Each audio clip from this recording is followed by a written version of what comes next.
Hello बच्चों, तो आज हम शुरू करने जा रहे हैं कक्षा 8 विज्ञान का 8वां चैप्टर, जिसका नाम है कोशिका संरचना और प्रकार्य। तो चलिए इसे शुरू करते हैं। देखिए बच्चों, सबसे पहले है कोशिका। कोशिका की खोज किसने की थी? तो कोशिका की खोज जो है वो 1665 के अंदर रॉबर्ट हुक ने की थी। और कोशिका को सबसे पहले किसमें खोजा गया था? कोशिका को देखा गया था सबसे पहले कोर्क की स्लाइस के अंदर। तो कोशिका की खोज किसने की थी? रॉबर्ट हुक ने 1665 के अंदर। और किसके अंदर खोज देखा था इसको? कोर्क की स्लाइस के अंदर। देखिए बच्चों, इसके बारे में थोड़ा बहुत अब जानिए कि कोशिका की खोज जो है वो रॉबर्ट हुक ने की थी। और ये जो कोर्क की स्लाइस में जो ये कोशिका जो थी, ये एक थी मृत कोशिका। कैसी कोशिका थी ये? मृत कोशिका। क्योंकि कोशिका जो है वो जीवित भी हो सकती है और कोशिका मृत भी हो सकती है। लेकिन रॉबर्ट हुक ने जो कोशिका की खोज की थी वो एक मृत कोशिका थी। अब हम कोशिका के बारे में पढ़ेंगे, उससे पहले हम थोड़ा बहुत जानते हैं कि कोशिका होती क्या है। तो ध्यान से सुनिएगा इसे। देखिए बच्चों, कोशिका जो होती है वो हमारे शरीर की या पेड़ पौधों की भी एक संरचनात्मक इकाई होती है। तो कोशिका क्या होती है? किसी भी संरचना की, किसी भी जंतु या पादप की क्या होती है? संरचनात्मक इकाई होती है। इस बात का अर्थ क्या है? देखिए, इसमें दो वर्ड हैं, संरचनात्मक और इकाई। इकाई का मतलब होता है एक, संरचना का मतलब होता है संरचना, मतलब कैसे इसका निर्माण हुआ है। तो एक एक टुकड़ों से मिलकर के, कौन से टुकड़े? कोशिका के एक एक टुकड़ों से मिलकर के पूरे पादप या पूरे जंतु का निर्माण होता है। इसीलिए इसे बोलते हैं संरचनात्मक इकाई।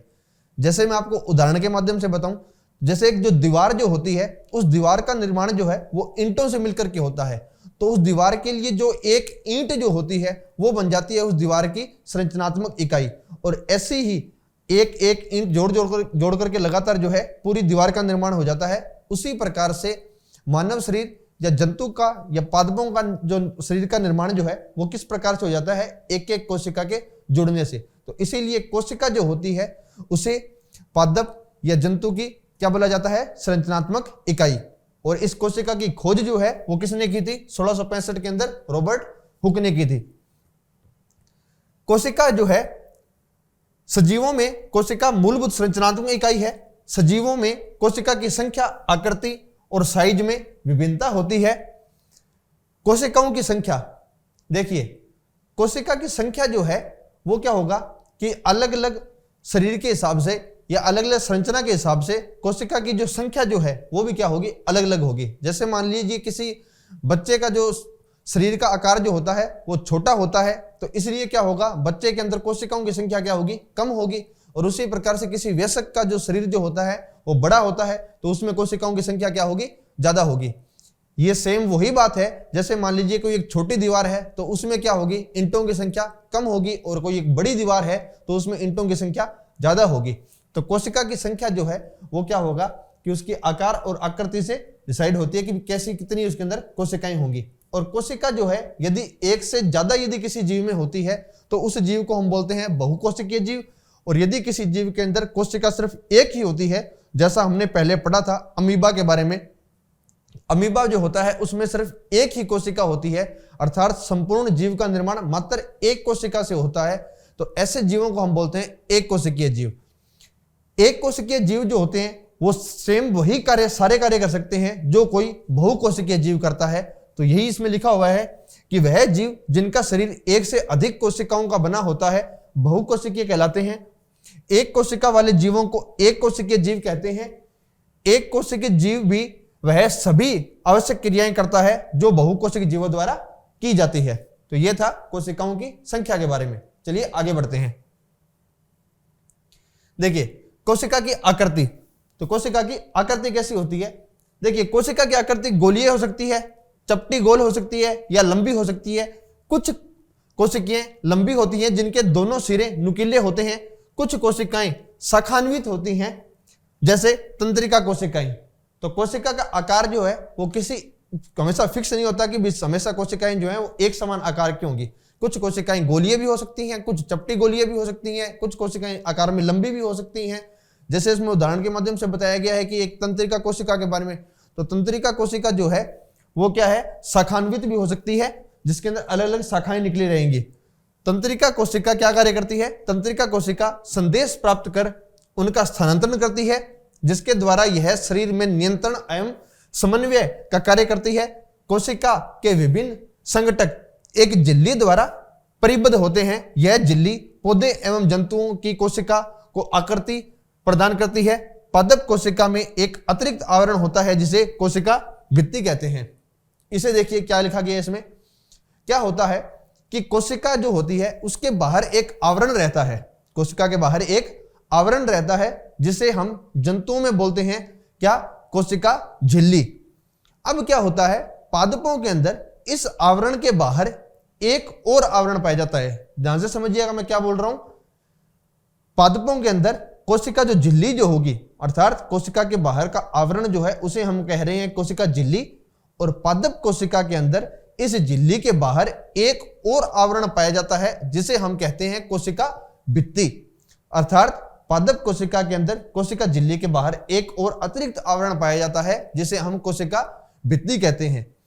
और कोशिका झिल्ली या कोशिका भित्ति जो होती है, इनका कार्य क्या होता है, इनका कार्य होता है कोशिका को आकार व आकृति प्रदान करना।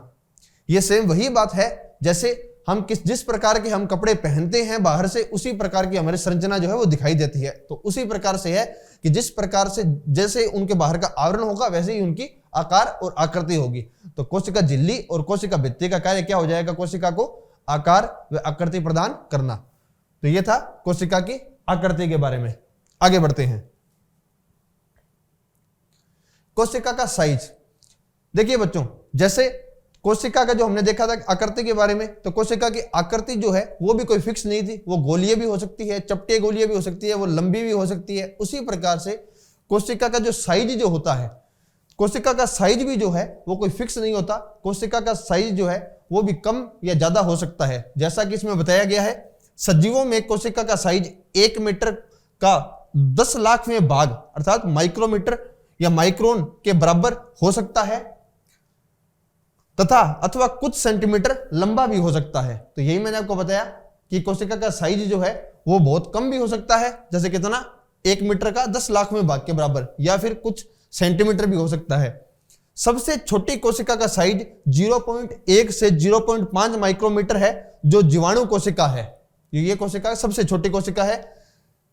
सबसे बड़ी कोशिका शुतुरमुर्ग का अंडा है जिसका साइज 170 × 130 mm होता है। तो यह था सबसे छोटी कोशिका और सबसे बड़ी कोशिका के बारे में। और कोशिका का साइज जो है वो कभी भी क्या नहीं होता, फिक्स नहीं होता। कोशिका का साइज बहुत बड़ा भी हो सकता है और कोशिका का साइज कम भी हो सकता है किसी में। कोशिका के संरचना और प्रक्रिया के बारे में हम देखेंगे।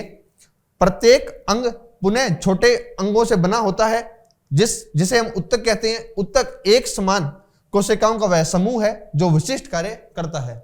इसका अर्थ यह है कि जैसे मैंने आपको पहले जो एक आपके अगले वाले चैप्टर में आप देखेंगे कि जो भ्रूण का जो विकास जो होगा, तो उस भ्रूण के विकास में आप पढ़ेंगे कि जो भ्रूण का विकास जब होता है या अर्थात जब मां के अंदर जब बच्चे का जब विकास हो रहा होता है, तो उस समय उसमें विभिन्न प्रकार के बच्चों के अंगों का निर्माण होता है। तो वो अंग जो होते हैं, जैसे आंख का निर्माण होगा, कान का निर्माण होगा, जीभ का निर्माण होगा, हाथों का निर्माण होगा।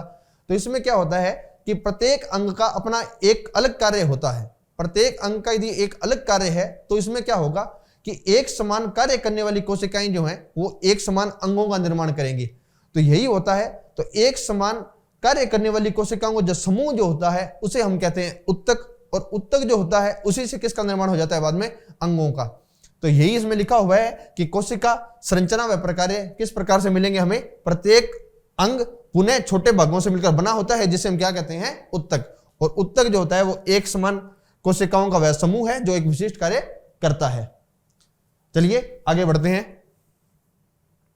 कोशिका के भाग देखिए बच्चों, कोशिका के मूल रूप से कौन कौन से घटक होते हैं। तो कोशिका के मुख्य रूप से 3 घटक होते हैं, एक कोशिका झिल्ली, कोशिका द्रव्य और केंद्रक।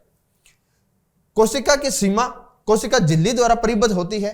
जैसा कि मैंने आपको बताया भी था कि कोशिका का जो सबसे बाहरी आवरण जो होता है उसको हम क्या बोलते हैं, कोशिका झिल्ली। और वही मैंने आपको बताया था आगे कि पादप के अंदर क्या होगा कि झिल्ली के बाहर एक और आवरण आ जाएगा जिसे हम क्या कह देंगे, कोशिका भित्ति। तो इसमें लिखा हुआ कोशिका झिल्ली के बारे में, कोशिका की सीमा कोशिका झिल्ली द्वारा परिबद्ध होती है। कोशिका के केंद्र में घनी एवं गोलाकार संरचना होती है जिसे क्या कहते हैं, केंद्रक। केंद्रक एवं कोशिका झिल्ली के मध्य एक जेली के समान पदार्थ होता है जिसे क्या कहते हैं, कोशिका द्रव्य। तो कोशिका के मैंने आपको यहाँ पे 3 घटक बताए हैं, कौन कौन से, केंद्रक, कोशिका झिल्ली और एक क्या, कोशिका द्रव्य। तो बाहरी आवरण जो होगा वो कोशिका झिल्ली हो जाएगा, तो और अंदर जो होगा एक होगा कोशिका झिल्ली के अंदर जो होगा एक होगा केंद्रक, और केंद्रक और कोशिका झिल्ली के बीच में एक जो द्रव जो भरा रहेगा उसे हम क्या बोलेंगे, कोशिका द्रव। तो ये थे कोशिका के भाग, मुख्य रूप से 3 भाग जो हमने देखे। चलिए आगे बढ़ते हैं। देखिए आगे हमने जैसे कोशिका झिल्ली के बारे में हमने देख लिया कि सबसे बाहरी आवरण जो होगा वो होगा कोशिका झिल्ली। अब हम देखेंगे कोशिका द्रव्य और केंद्रक के बारे में।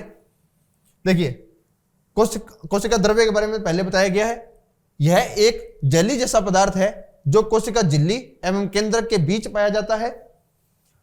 कोशिका के अन्य संघटक अथवा कोशिकांग कोशिका द्रव्य में ही पाए जाते हैं। यह है माइटोकॉन्ड्रिया, गोल्जिकाए, राइबोसोम इत्यादि। क्या अर्थ है इस बात का?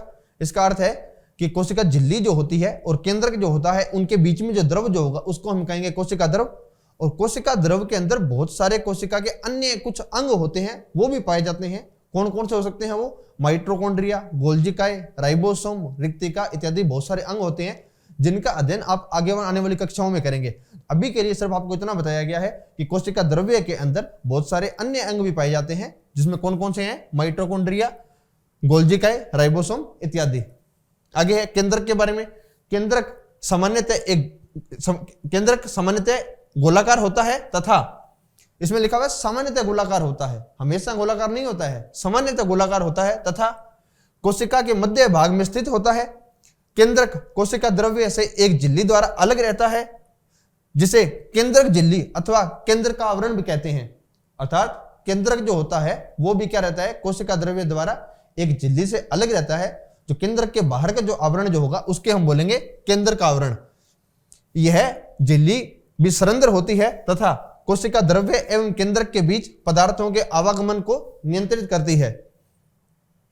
उच्च आवर्धन क्षमता वाले सूक्ष्मदर्शी द्वारा देखने पर हमें केंद्रक में एक छोटी सघन संरचना दिखाई देती है, इसे केंद्रिका अथवा न्यूक्लियस कहते हैं। क्या मतलब इस बात का? इसका अर्थ है कि जो केंद्रक जो होता है उसके अंदर भी एक और गोलाकार संरचना जो दिखाई देती है उसको हम बोलते हैं केंद्रिका। अर्थात कोशिका के मध्य भाग में हो गया केंद्रक और केंद्रक के अंदर भी एक और क्या पाई जाती है? केंद्रिका, जिसको हम क्या बोलते हैं? एक और नाम इसका क्या है? न्यूक्लियस। इसके अतिरिक्त केंद्रक में धागे के समान संरचनाएं भी होती हैं जो क्रोमोसोम या गुणसूत्र कहलाती हैं। क्या अर्थ है इस बात का? इसका मतलब है कि केंद्रक जो होता है उसके अंदर एक तो हो गया केंद्रिका और कुछ जो होती हैं धागे के समान जो आकृतियां जो पाई जाती हैं उसमें, उसको हम बोलते हैं क्रोमोसोम या गुणसूत्र। और ये गुणसूत्र सामान्यतः कब दिखाई देते हैं? गुणसूत्र के बारे में बताया गया आगे कि गुणसूत्र कोशिका विभाजन के समय ही दिखाई देते हैं। यह जीन के धारक हैं तथा आनुवंशिक गुणों अथवा लक्षणों के जनक को अगली पीढ़ी में स्थानांतरित करते हैं। तो यही जीन जो है, जीन के धारक भी क्या होते हैं? गुणसूत्र ही होते हैं। तो यह था कोशिका द्रव्य और केंद्रक के बारे में सामान्य जानकारी। चलिए आगे बढ़ते हैं। देखिए आगे आपको बताया गया है कि पादप कोशिका और जंतु कोशिका की तुलना जो है वो किस प्रकार से की जा सकती है। जैसे मैंने आपको एक तो बताया पहले कि सिर्फ जो होता है जंतु कोशिका जो होती है उसमें सबसे बाहरी आवरण जो होता है जो उसको आकार और आकृति प्रदान करता है जंतु कोशिका को, उसको हम बोलते हैं कोशिका झिल्ली। लेकिन जो पादप कोशिका जो होती है उसमें कोशिका झिल्ली के बाहर एक और आवरण पाया जाता है जिसको हम कहते हैं कोशिका भित्ति। तो क्या आप कहेंगे हम कि जो पादप कोशिका जो होगी, अगर हम तुलना की बात करें इन दोनों में, तो जो पादप कोशिका जो होगी उसके अंदर जो सबसे बाहरी आवरण जो होगा एक और, इस सबसे बाहरी आवरण को हम क्या कहेंगे पादप के अंदर? कोशिका भित्ति। और जंतु कोशिका के अंदर जो सबसे बाहरी आवरण जो होगा उसको हम क्या कहेंगे? कोशिका झिल्ली। देखिए बच्चों, कई बच्चे समझ जाते हैं कि पादप कोशिका में जैसे कोशिका झिल्ली है नहीं। पादप कोशिका के अंदर भी कोशिका झिल्ली होती है, लेकिन पादप कोशिका का सबसे बाहरी आवरण कोशिका झिल्ली नहीं है। सबसे बाहरी आवरण जो है कोशिका झिल्ली के बाहर एक और आवरण है जिसको हम कह रहे हैं कोशिका भित्ति। तो ये था कोशिका पादप के अंदर कोशिका भित्ति और जंतु कोशिका के अंदर कोशिका झिल्ली। अगला अंतर है कि पादप कोशिका जो होती है उसके अंदर जो केंद्रक जो होता है वो एकदम मध्य में ना होकर के परिधि की तरफ स्थानांतरित होता है। क्या कहा मैंने? पादप कोशिका के अंदर केंद्रक जो है वो एकदम मध्य में ना होकर के परिधि की तरफ है, जबकि जंतु कोशिका के अंदर जो केंद्रक जो होता है वो बिल्कुल मध्य के अंदर होता है। तो दूसरी तुलना ये हुई। अगला होता है कि पादप कोशिका जो होती है उसके अंदर आपको पता है कि पादप की जो पत्तियां जो होती हैं उनका हरा रंग होता है। यही हरा रंग जो है इसके अंदर होता है क्या? हरित लवक।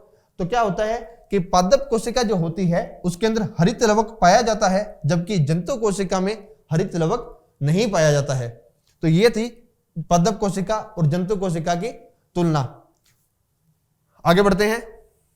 तो बच्चों ये था आपका चैप्टर जिसका नाम था कोशिका संरचना व प्रकार्य। तो चलिए मिलते हैं हम नेक्स्ट चैप्टर में। Thank you.